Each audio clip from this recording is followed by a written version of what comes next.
Assalamualaikum warahmatullahi wabarakatuh. Waalaikumsalam warahmatullahi wabarakatuh. Baik, para mahasiswaku yang saya cintai, dimanapun kalian berada, tetap menjaga prokes kesehatan, supaya tetap prima dan terhindar dari virus Omikron maupun Corona. Ya, tetap jaga prokes dan selalu happy agar imunitas kita tetap prima. Gak usah takut, disikapi dengan baik dan tenang. Insya Allah semua ada hikmahnya. Baik, kita masuk al-muhadharah ats-tsaniyah, yakni pertemuan yang kedua, al-liqa ats-tsani, nabhas au nadrus filsafat Islam dan tasawuf, kelas magister agama ya, magister pendidikan agama Islam ya. Ya, alhamdulillah. Baik, ini pertemuan yang kedua ya. Pertemuan pertama kemarin bicara apa? Introduction ya. Ya. Saya ingin mengulang sedikit apa yang sudah saya sampaikan, bahwa objek kajian filsafat dan tasawuf itu ya. Jadi objek kajian filsafat itu tiga. Apa itu? Yaitu ontologis, epistemologis, dan aksiologis. Nah, filosof non-muslim sampai di sini.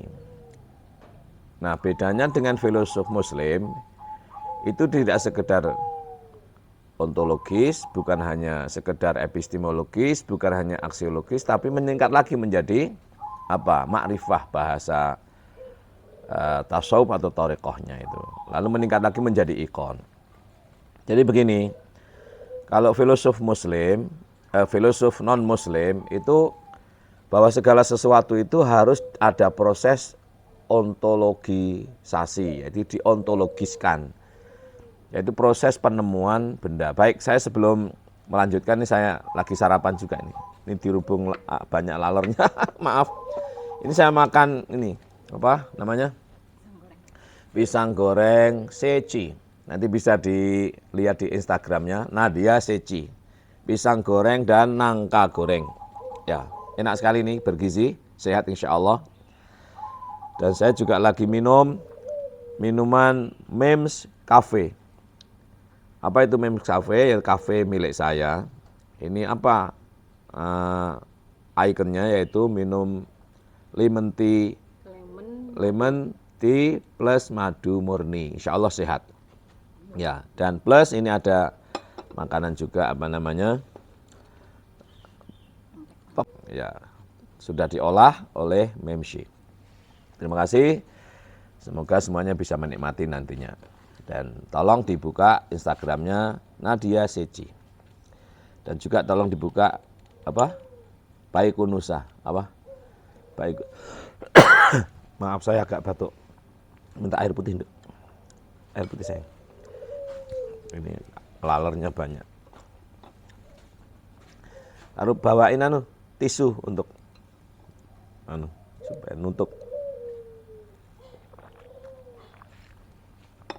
Baik, al-muhadharah ats-tsaniyah hadhi, yani saufa nuqarrir ala ma qad alqaina fil usbu' al-qadim, fil usbu' yani al-madhi, fil usbu' al-qadim. Mal farq bainal qadim wal qadim?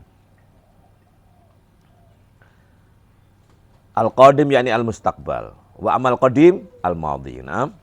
Al-qadim al-madhi wal qadim al-mustaqbal. Bahasna fi al-usbu' al-qadim ay fil usbu' al-madhi amma yata'allaq bi ma huwal filsafat wa ma objektuhu. Objektuhu itu apa itu filsafat dan apa objeknya, apa itu tasawuf dan mana objeknya. Nanti akan saya tambah menjadi kajian. Ketika kita bicara tasawuf, maka tidak bisa lepas dengan apa yang disebut dengan thariqah, yaitu dunia thariqah, dunia pasulukan, karena merekalah yang mengidentifikasi diri sebagai mutasawwifun atau kaum sofaiyun atau kaum as-sufiyun. Baik, jadi saya ulang, objek kajian filsafat itu ontologis, ya toh, bicara apa, ya toh. Lalu setelah ketemu apa itu baru di epistemologis, yaitu bagaimana atau membagaimanakan atau memperlakukan terhadap sesuatu yang sudah ditemukan. Nah, proses menemukan sesuatu itu disebut dengan proses ontologisasi, yaitu proses ontologis. Kenapa demikian? Karena sebenarnya benda itu lebih dulu ada daripada kata. Jadi munculnya kata itu didahului oleh adanya benda. Tidak pernah ada kata-kata tanpa menunjuk benda. Jadi kata mobil misalnya atau kata handphone, ini katanya kan handphone. Benda bernama handphone itu sudah ada dulu. Jadi tidak pernah ada kata-kata yang lepas begitu saja tanpa didahului dengan adanya benda. Nah, proses terhadap menemukan sesuatu atau menemukan benda atau makna di balik kata ini disebut dengan proses ontologisasi atau proses ontologis namanya. Dalam kajian filsafat namanya ontologis. Kenapa demikian? Kita hanya bisa berlaku secara tepat, ya, kita hanya bisa berlaku secara benar dan tepat manakala yang pertama bertemu dengan benda. Bertemu dengan benda terhadap sesuatu yang ditunjuk oleh kata. Kita tidak mungkin memperlakukan berlaku atas dasar kata-kata, tidak mungkin. Kenapa? Karena kata-kata itu tidak menunjuk. Jadi kata-kata misalnya kacamata itu. Maka kacamata ini harus ditemukan kacamatanya, harus tertentu, harus ontologis. Kacamata baca, kacamata jalan, kacamata apa? Kacamata tukang las atau bahkan kacamata kuda. Nah, setelah ketemu bendanya secara pasti, secara nyata ya, nyata oleh diri kita, real di luar diri kita, namanya ontologis, barulah kita berkemungkinan untuk mengepistemologis, yaitu memperlakukannya secara tepat dan benar. Perlakuan terhadap benda yang telah ditemukan melalui proses ontologis itu tadi secara benar dan tepat disebut proses epistemologis. Maka metodologi, strategi lahir dari epistemologis. Sampai di sini bisa diikuti ya? Bisa, Ustaz. Alhamdulillah. Jadi gini ya, belajar filsafat itu dari zaman dari S1, S2 sampai S3 nanti, bahkan sampai menjadi filosof apapun, ya objeknya ya tiga itu, ontologis, epistemologis, dan berikutnya setelah kita mampu dan berkemungkinan untuk bisa mengepistemologis atau memperlakukan benda secara benar dan tepat, barulah kita mendapatkan nilai manfaat atau berfaedah. Nilai faedah, nilai manfaat itu dikaji dalam filsafat namanya aksiologis. Jadi seseorang yang sudah menemukan manfaat terhadap perlakuan atas benda itu namanya aksiologis. Jadi apa, bagaimana, untuk apa. Jadi apa, bagaimana, untuk apa. Itulah filsafat. Orangnya disebut dengan filosof.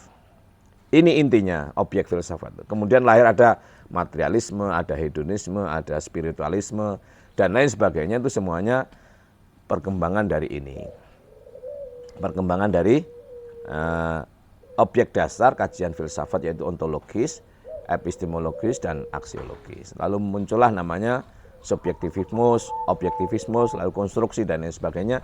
Semua lahir dari sini.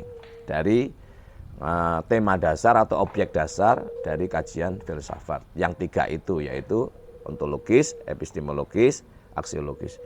Dari kajian filsafat yang sampai jelimet itu, kalau ditarik dari sederhananya ya ini, dari tiga ini.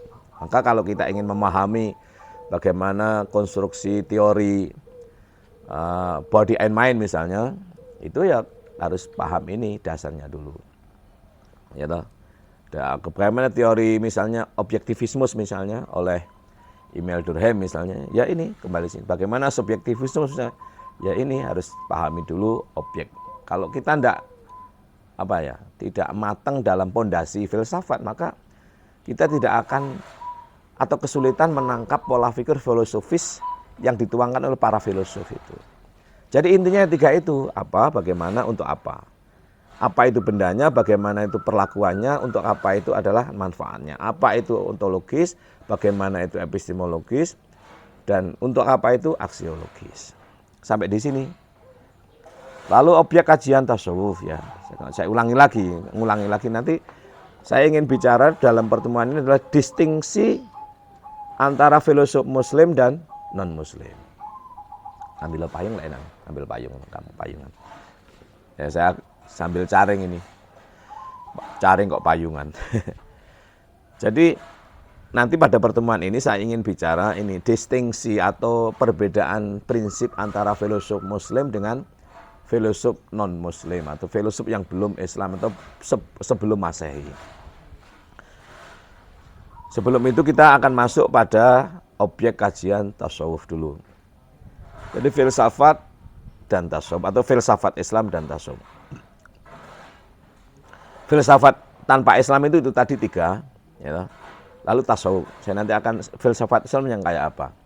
Tasawuf itu objeknya 5. Yang pertama adalah iman, ada dalam dada kan, wujudnya catatan. Ilmu ada dalam dada. Bal huwa ayatun bayyinatun fi suduril ladzina utul ilma wa ma yajhadu bi ayatina illa zalimun. Itu dalam surat Al-Ankabut surat ke-29 ayat 49. Namanya ilmu. Ilmu, hakikat ilmu itu tidak di atas kertas, tapi ilmu itu dalam dadamu, sifatnya menerangi, menyinari. Ya toh? Maka apa yang diterangi oleh ilmu itu benar. Maka sebenarnya apakah kamu masing-masing itu benar atau tidak, kamu tahu itu. Dalam dadamu ada ilmu bahwa kamu dalam kondisi benar dan bahkan ini dan ambruk wingko. Dan bahkan dalam kondisi salah. Disinilah kamu nggak bisa bohong. Kenapa? Karena ada ilmu, sifatnya benar, sidik.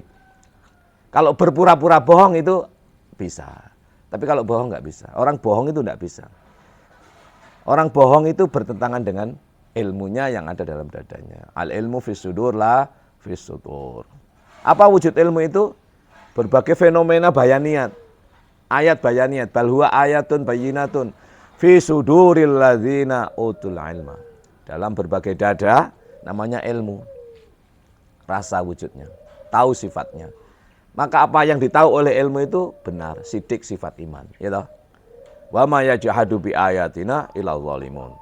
Hanya saja karena kepentingan pribadi, egoistik, lalu menutupi kebenaran itu sehingga orang yang menutupi kebenaran disebut dengan zalim. Zalim itu kan gelap alias menggelapi.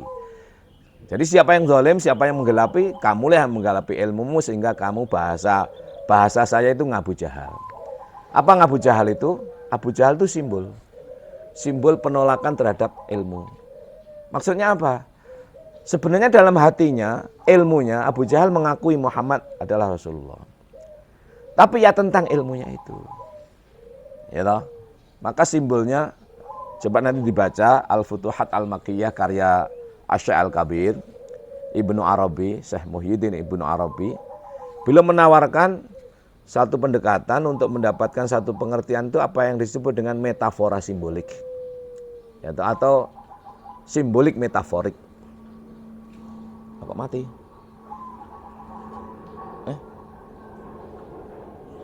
Apa sih itu? Renyah.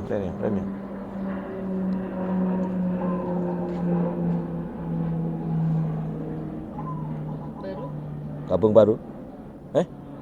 Coba ke WA dulu, Habib. Ke WA dulu. Ini kenapa kok mati? Ya. Kamu aja. Enggak ketok aku. Enggak ketok lek maca kudu gawe kacamata. Ya, dilanjut aja kuliahnya. Nanti biar nonton YouTube. Ya. Baik. Jadi Syekh Ibnu Arabi, Syekh Muhyiddin dalam karyanya Al-Futuhat Al-Makkiyah, beliau memberikan satu tawaran untuk mendapatkan satu pengertian terhadap teks atau fenomena zahir itu dengan menggunakan pendekatan metafora simbolik atau simbolik metaforik. Artinya apa? Bahwa segala sesuatu yang fenomenal itu harus dimaknai sebagai simbol. Gitu. di mana simbol itu mengandung makna kiasan. Contoh misalnya, kenapa Futuhat Makkiyah? Artinya penaklukan Mekah kan. Apa simbolnya? Yaitu Abu Jahal dan Abu Lahab. Apa Abu Jahal itu? Penolakan terhadap ilmu. Apa Abu Jahal, Abu Lahab itu? Abu Lahab itu adalah simbol daripada nafsu lawamah. Kalau Abu Jahal itu simbol nafsu diri, namanya ammarah bisu, yaitu mendorong kepada jelekan. Kalau Abu Lahab itu sudah diekspresikan, namanya lawamah, yaitu mencela. Ya, peristiwa Abu Jahal, peristiwa Abu Lahab itu sudah ada. Maka harus ditangkap secara metafora simbolik agar bisa dipraktekkan oleh kita. Maka Abu Jahal itu penolakan terhadap ilmu dalam dada. Abu Lahab itu adalah ekspresi, yaitu lawamah, mencela atau mengolok. Ya toh, mengolok.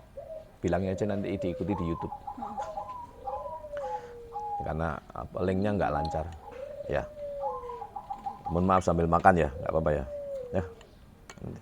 Baik, saya ulangi. Jadi tolong dibaca itu Al-Futuhat Al-Makkiyah karya Syekh Muhyiddin Ibnu Arabi. Ini karyanya ada yang 8 jilid, ada yang 9, bahkan ada yang 10 jilid. Tergantung percetakannya. Ya, buku ini dulu disusun berdasarkan lembaran-lembaran yang ditulis oleh Syekh Al-Kabir Ibnu Arabi. Ya. Jadi beliau itu punya tradisi akademik yang bagus. Setiap hari menulis 1-2 lembar. Ya, lembaran-lembaran ini kemudian dikumpulkan oleh muridnya, lalu jadikan satu, dijilid, dikumpulkan, dikasih judul namanya Futuhat Makkiyah. Futuhat Makkiyah itu sejak simbolik. Artinya penaklukan kota Mekah. Apa itu? Mekah itu 2 nafsu diri kan. Namanya ammarah bisu, Abu Jahal, menolak ilmu. Yang kedua adalah lawamah, mencela siapa dan apa saja.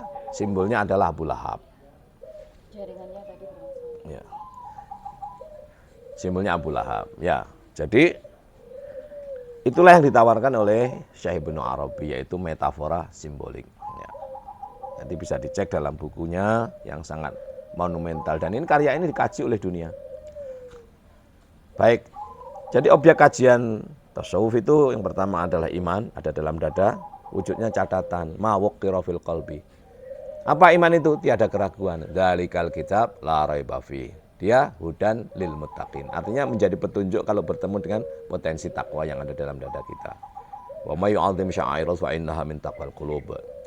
Jadi yang fenomena zahir itu harus merupakan cerminan dari lubuk hati yang dalam, namanya takwa. Itu potensi dari Allah, namanya takwa, fungsinya mentaati. Itu bersinergi fatonah dengan sifat iman. Gitu. Jadi orang itu berpura-pura taat atau enggak itu dirimu tahu. Dikontrol oleh ilmu dan dirimu merasa. Apa rasa itu? Maka objeknya itu iman, ilmu, nikmat. Nikmat sudah jadi bahasa Indonesia ya. Fungsi atau wazifah asasiyah lin nikmah hadhi, yakni yash'ur, merasakan. Apa yang dirasakan oleh nikmat ini adalah kejujuran, tablek, sifatnya iman. Coba dicek dalam surat ke-55 yang terdiri dari 78 ayat itu, Allah mengulang pernyataan betapa nikmat itu menjadi sangat penting, tidak bisa kau dustakan. Yang merasakan apa adanya, produknya kejujuran, itu diulang sampai 31 kali diulang. Itu fabi ayyi ala rabbikuma tukadziban. Nikmat Allah yang Allah berikan pada kamu itu tidak mungkin kau pungkiri, tidak mungkin kau dustai. Jadi jangan terjemah loh ya. Nikmat Tuhanmu yang manakah yang kamu dustakan? Bukan itu terjemah. Terjemah itu bayaniyah, terjemah itu syariat, bukan thariqah. Jadi objek kajian tasawuf iman, ilmu, nikmat, dan takwa. Apa takwa itu? Takwa itu potensi yang diberikan oleh Allah pada setiap diri manusia. Fungsi atau wazifah asasiahnya adalah mentaati. Maka apakah kamu taat atau tidak itu kamu tahu. Maka bertemu dengan fatona. Pura-pura taat itu bisa. Apakah kamu benar-benar taat atau pura-pura taat alias dungu. Menentang fatonahmu, sifat iman. Kemudian yang berikutnya, yang terakhir adalah jadi iman, ilmu, nikmat, takwa, dan nafsu yang harus ditundukkan oleh iman, yang harus dikontrol oleh ilmu, yang harus dirasa oleh nikmat yang harus dicek oleh takwa. Nafsu dalam dirimu. Nafsunya 1, pekerjaannya 7. Nah, pekerjaan itu menyebabkan, jadi rumusnya begini, zat, af'al, sifat atau nama dan sebutan. Jadi orang itu melakukan, ya, kenapa? Suaranya masih di unmute, Ustaz. Ya nggak apa-apa, nanti diikuti di YouTube aja ya. Nanti diikuti di YouTube aja ya. Ini saya YouTube kan. Maaf ini jaringannya nggak bagus. Oke ya, lanjut ya. Suaranya unmute ya. Ya, dibetulkan. Baik, saya lanjut aja. Sampai di mana tadi?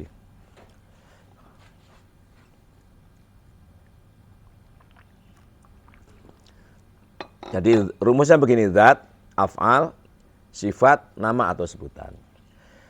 Jadi orang melakukan apa, disebut apa itu karena melakukan apa itu. Jadi orang itu bersifat bagaimana, disebut apa karena melakukan apa. Kalau orang melakukan pekerjaan mencuri, bersifat mencuri, gitu, sebutannya pencuri kan gitu kan. Jadi zat, af'al, sifat, sebutan atau nama. Orang disebut pencopet karena melakukan pekerjaan mencopet. Orang disebut pembohong karena pekerjaannya berbohong. Orang disebut pembantah karena pekerjaannya ngeyelan, gitu, dan lain sebagainya. Nah itu ngeyel disebut pembantah. Jadi zat, af'al, sifat, sebutan atau nama. Yang nafsu itu jumlahnya 1, pekerjaannya 7. Nah, dampak dari pekerjaan 7 itu menyebabkan sebutan atau sifatnya. Yang pertama amarah bisu, ya toh? Ada dalam diri kita amarah bisu, maka jelek. Karena mendorong pada kejelekan kan, mendorong untuk melakukan kejahatan. Ada dalam diri kita. Kalau dia tidak terkendali alias dibiarkan akan berdampak pada lawwamah. Apa lawwamah itu? Mencela apa dan siapa yang di luar diri kita. Bahkan diri kita pun, dirimu sendiri akan kamu cela. Sehingga kamu akan mencela Tuhan, akan mencela Rasul, akan mencela diri, akan mencela lingkungan. Ya.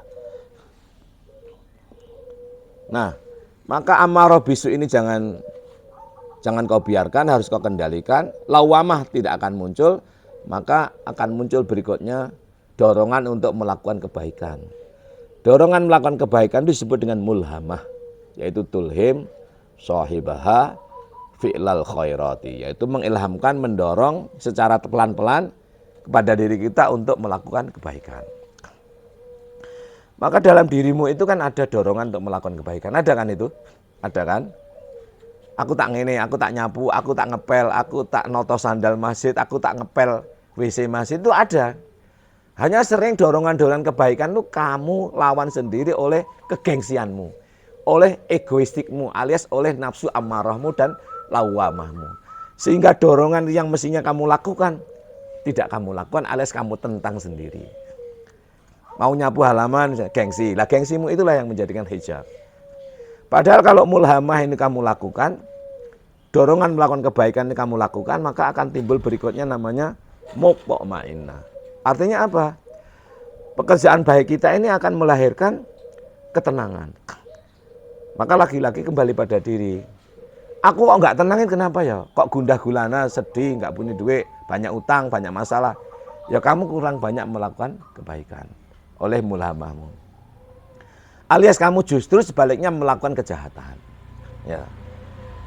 Ya toh? Itu yang tahu dirimu. Yang tahu dirimu. Imanmu mengontrol, ilmumu tahu, nikmatmu merasakan, takwamu cerdas ya, tahu fatona. Pura-pura apa beneran itu tahu. Nggak usah tanya orang lain, diri kita masing-masing tahu. Lah, mutmainnah inilah yang kemudian bisa diajak bicara oleh Allah, bahkan dipanggil oleh Allah secara mesra dalam surat Al-Fajr ayat berapa ya? Terakhir itu ya. Ayatnya kan 30 itu. Surat 89 ayat 30 kan. Berarti ya ayyatuhan nafsul mutmainnah, ya ini. Irji'i ila rabbiki radiyatan mardiyah fadkhuli fi ibadi wadkhuli jannati. Berarti 4 ayat terakhir kan? 30, 29, 28, 27. 27, 28, 29, 30. surat Al-Fajr, surat ke-89. Maka hanya orang yang mutmainnah, yang jiwanya tenanglah yang bisa diajak bicara. Artinya apa? Kamu percuma ngajak orang yang tidak tenang itu. Nggak ada gunanya. Gitu. Alias orang yang masih dalam keadaan gundah gulana, sumpek itu jangan kau ajak bicara. Karena Tuhan pun nggak akan ngajak bicara dia. Hanya orang yang sudah tenang yang bisa kamu ajak bicara. Orang yang bisa kamu ajak bicara itu orang yang tidak ngeyelan. Ngeyel itu kan lawamah karena amarah. Kenapa? Sehingga nggak mulhamah, nggak melakukan kebaikan. Nggak melakukan kebaikan, nggak tenang. Nggak tenang, nggak bisa dijak ngomong.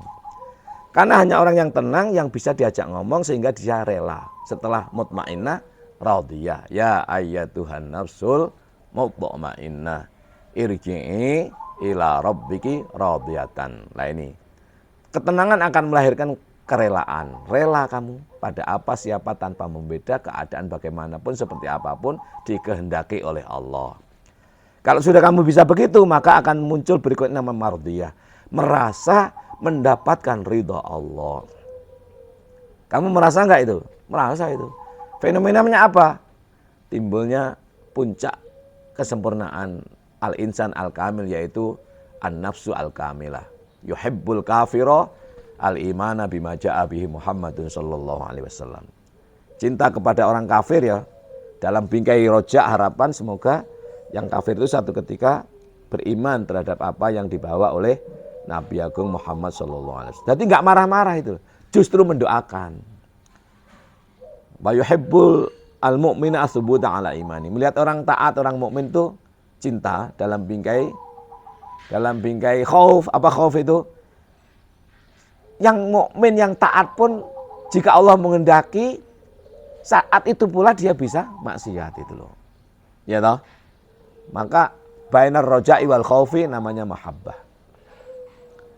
Wa yuhibbul ma'asi at-taubata minal ma'siyah. Melihat kemaksiatan cinta aja dalam bingkai harapan semoga yang maksiat itu segera taubat.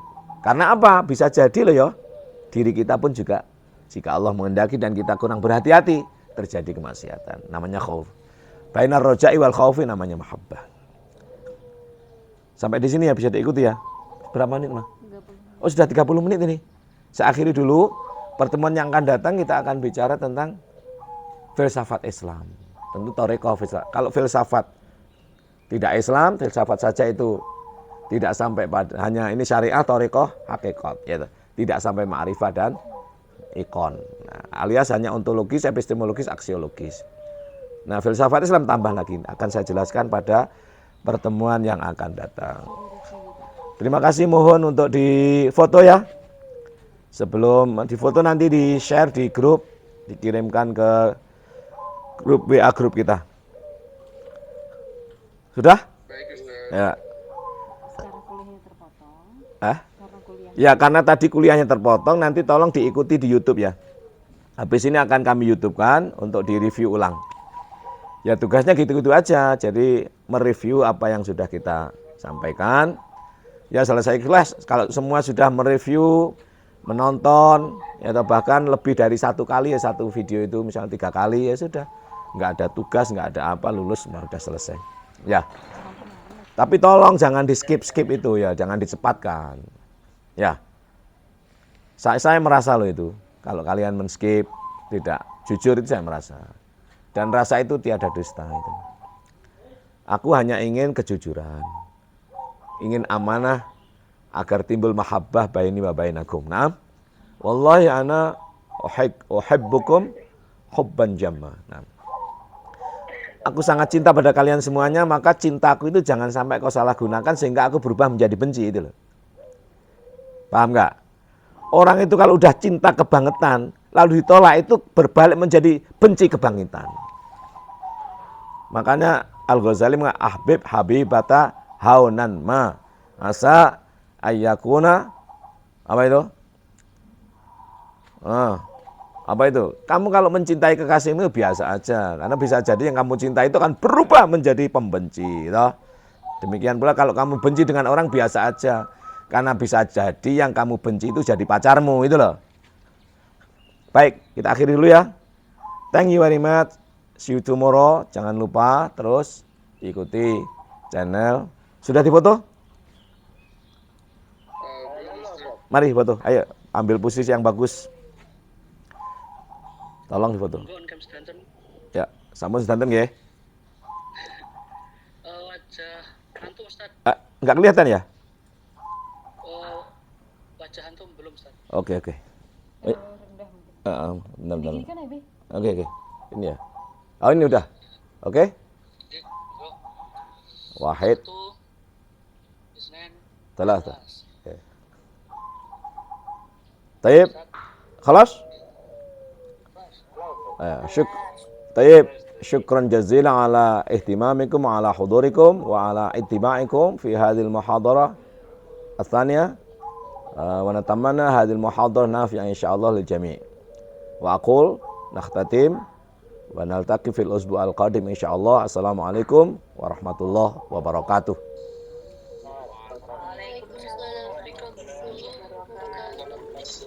Thank you. Saya live dulu ya. Silakan dilanjut, saya tak mohon izin live ya. Oke. Thank you. Sehat selalu. Salam sehat. Salam bahagia.